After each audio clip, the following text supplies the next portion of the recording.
Hello everybody and welcome. In this video I'm going to show you how to charge your Earbuds JLAB EPIC LAB using your phone. And basically we have a few options how to charge it using your phone.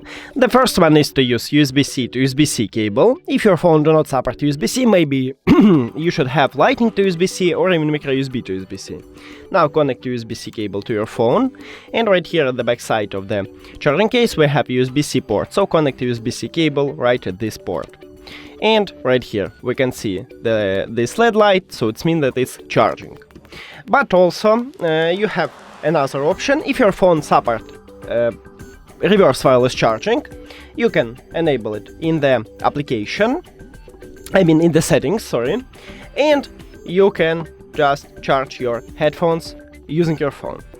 Right here we can see this LED light, so it's also charge your headphones. And that's it. Thank you for watching this video. If you found it helpful, please consider subscribing to the channel and leave the like on the video. See you later!